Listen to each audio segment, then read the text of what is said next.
To survive as an artist in London, I never used to turn my hot water on. I would always have the hot water off in my flat and only turn it on if I needed a shower. To survive as an artist in London, you have to be extremely flexible. Having a studio here, you have to kind of negotiate space. A big problem is always trying to elevate yourself to a place where it hasn't been before.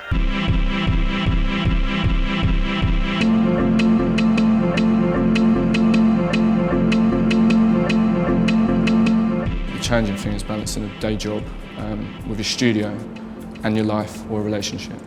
You then have to kind of have a social life or an actual life as well, and I think one always takes neglect. You know, it's either going to be the practice or relationships or the job.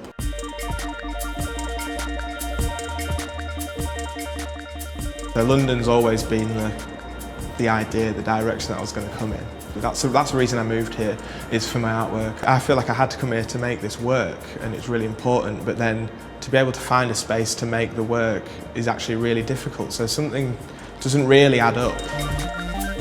Like, I hate living in my work. I hate having to wake up and all of my mess is around me. It's so nice to be able to travel to a space and your work is there, you just pick it up. In London, there's really a huge public conversation about art. The general public knows about artists and exhibitions and things like that, and all of the galleries are free here. So when I first came, I was really amazed by that and super inspired and motivated. So I felt really comfortable here to explore my practice.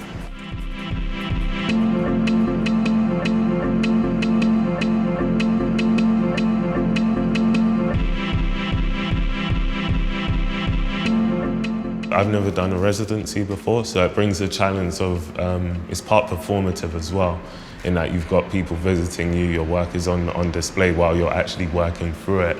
And I think it brings a very interesting challenge in that, how you react to people being able to critique or observe your work before it's in a finished space.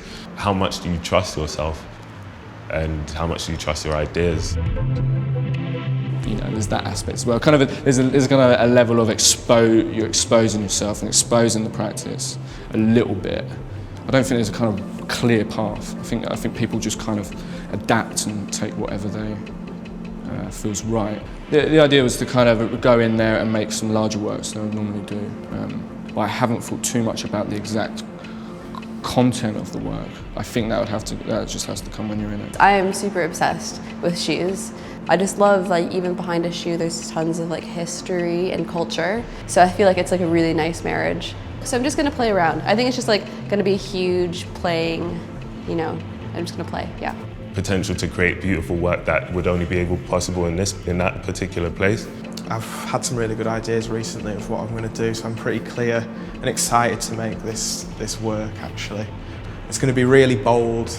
I have 1,000,001 ideas, but I'm not quite sure what's going to work or if it's too big or small, but this is something right, I want to do that, I'm going to do it. So yeah, excited about it.